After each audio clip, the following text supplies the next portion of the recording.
Sa mustang muli, kaibigan. Sa video to, tinanong nga natin sa AI ng ChatGPT kung sinong 10 pinakamalakas sa One Piece. Pero bago ang lahat, ipapaalala ko lang ulit na ang listahang to ay galing sa isang AI.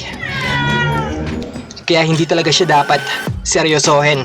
So ngayong nalinaw na nga natin yan, simulan na nga natin. Monkey D. Luffy, yoroshiku. Narito ang isang listahan ng top 10 pinakamalakas na karakter sa One Piece batay sa kanilang kakayahan, achievements, at kasikatan sa serye. Sa ika-10, si Dracul Mihawk. Posisyon, World's Strongest Swordsman. Mga kakayahan, isa siyang dalubhasa sa espada at walang kapantay na bilis at kasanayan sa pakikipaglaban gamit ang espada. Kahit na wala siyang Devil Fruit, tinitingala siya bilang pinakamalakas sa lahat ng mga swordsman. Bakit malakas? Si Mihawk ay walang Devil Fruit, ngunit ang kanyang kakayahan sa espada ay napakataas at kinatatakutan siya ng maraming pirata. Siya ang benchmark ni Zoro para sa kanyang pangarap at ang kanyang reputasyon bilang pinakamalakas na swordsman ay hindi matatawaran.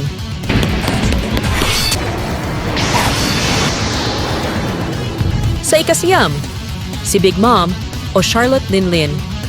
Posisyon, isa sa 4 Emperors, kapitan ng Big Mom Pirates. Mga kakayahan, Soru Soru no Mi, Soul Fruit. Pinapahintulutan siyang kumuha ng kaluluwa ng sinumang kinatatakutan siya at gawing homies ang mga bagay sa kanyang paligid. Bukod pa rito, napakatibay ng kanyang katawan at hindi siya basta-basta tinatablan ng kahit anong atake. Bakit malakas? Bilang isang emperor, si Big Mom ay may malakas na pisikal na lakas at kakayahang kontrolin ang mga homies na nagpapalakas sa kanyang paligid. Ang kanyang kakayahan sa labanan at control sa Whole Cake Island ay nagpapakita ng kanyang impluensya at kapangyarihan.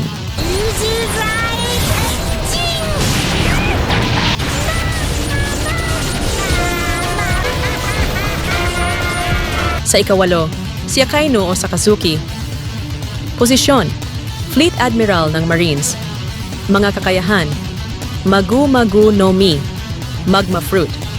Ang Devil Fruit na ito ay nagbibigay sa kanya ng kakayahang lumikha ng magma na kayang sunugin ang halos anumang bagay.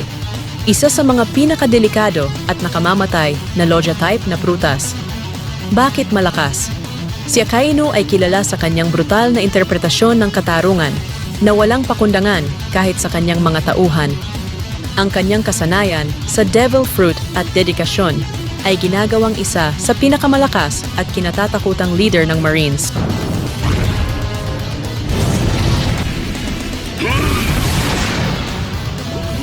Sa ika-7, si Monkey D. Garp. Posisyon, Vice Admiral ng Marines, dating aktibong miyembro. Mga kakayahan, kilala siya sa napakatinding pisikal na lakas at advanced na armament haki. Bagaman, wala siyang Devil Fruit, nagawa niyang makipaglaban kay Goldie Roger sa mga maraming laban. Bakit malakas? Kilala bilang Hero of the Marines, si Garp ang nagdala ng pinakamalaking pagbabanta sa mga pirata noong kanyang kapanahunan, kasama si Roger. Ang kanyang lakas, disiplina, at reputasyon ay nagbibigay sa kanya ng natatanging respeto sa Marines.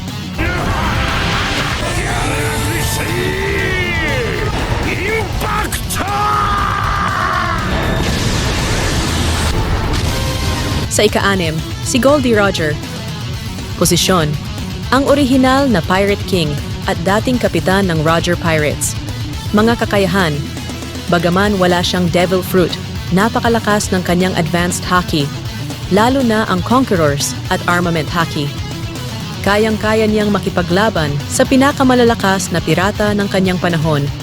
Bakit malakas? Si Roger ang kauna-unahang Pirate King na nakarating sa Laugh Tale at nakatuklas ng tunay na kasaysayan ng mundo. Ang kanyang reputasyon bilang pinakamalakas na pirata noong kanyang panahon ay nananatiling makapangyarihan sa kasaysayan ng One Piece.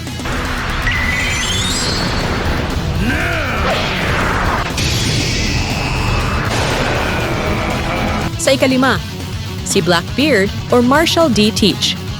Posisyon, isa sa 4 Emperors, kapitan ng Blackbeard Pirates. Mga kakayahan, may dalawang Devil Fruits, Yami Yami no Mi, Darkness Fruit, at Gura Gura no Mi, Quake Fruit. Ang Darkness Fruit ay nagpapahintulot sa kanya na kumain ng iba pang Devil Fruit at makuha ang kanilang kapangyarihan. Samantalang ang Quake Fruit ay nagdudulot ng napakalalakas na lindol na kayang sirain ang mga isla. Bakit malakas? Si Blackbeard ang nag-iisang karakter na may kakayahang magkaroon ng dalawang Devil Fruits ng sabay. At ang kanyang pagiging tuso at mapagmanipula ay ginagawang isa sa mga pinakamapanganib na kalaban sa serye. Isa siya sa mga pinakamaimpluwensyang pirata sa kasalukuyan.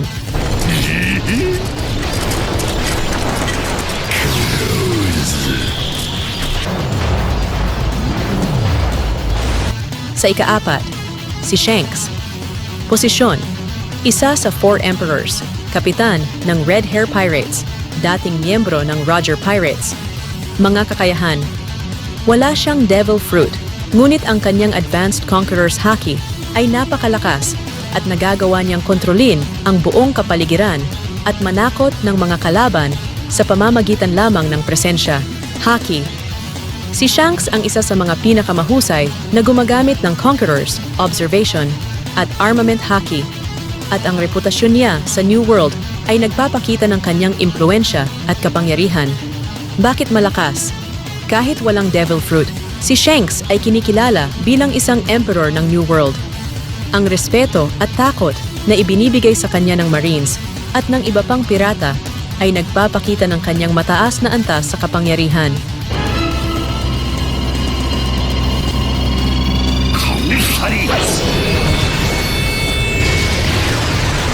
Sa ika-3, si Kaido.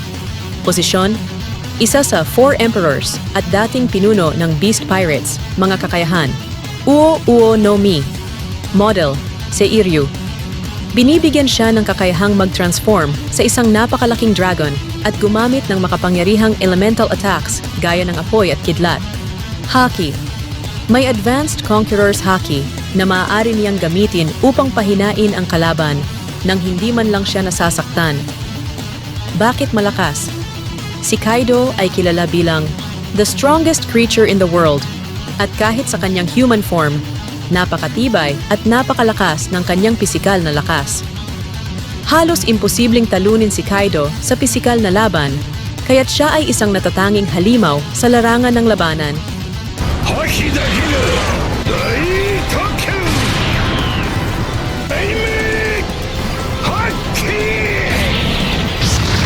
Sa ika-2, si Monkey D. Luffy. Posisyon, kapitan ng Straw Hat Pirates, isa sa 4 Emperors. Mga kakayahan, Hito Hito no Mi. Model, Nika. Nagbibigay ito kay Luffy ng kakayahang gawing rubber ang katawan niya. Pati na rin ang makuha ang anyo ng isang Diyos sa kanyang ika-5 gear bilang Sun God Nika. Sa anyong ito, nakakayanan niyang laruin ang kanyang kapaligiran at kontrolin ang labanan sa pamamagitan ng pagpapalawak ng kanyang katawan at pagpapalambot sa mga atake ng kalaban. Haki. May advanced na Conquerors, Armament at Observation Haki na nagbibigay sa kanya ng kakayahang makipaglaban sa pinakamalalakas na kalaban. Bakit malakas? Ang kakayahan ni Luffy ay hindi lamang pisikal, kundi simboliko rin dahil sa kanyang pangarap na maging Pirate King. Ang kanyang malakas na kalooban at patuloy na pagpapalakas sa sarili ay nagbibigay sa kanya ng kakayahang talunin ang mga kalaban na mas malakas kaysa sa kanya.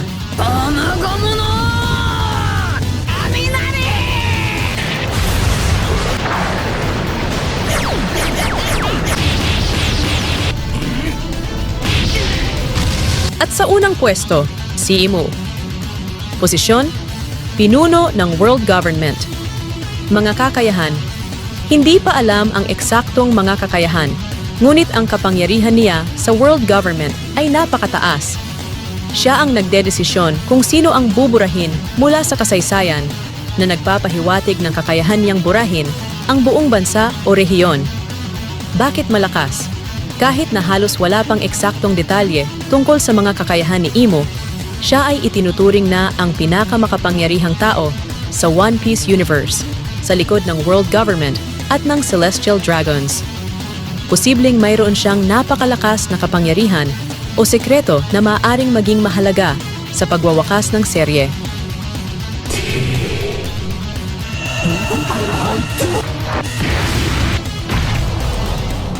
Ang tanong kung sino ang pinakamalakas sa One Piece ay talagang mahirap dahil maraming factors ang kasangkot, gaya ng pisikal na lakas, devil fruit powers, haki, at estratehiya sa labanan.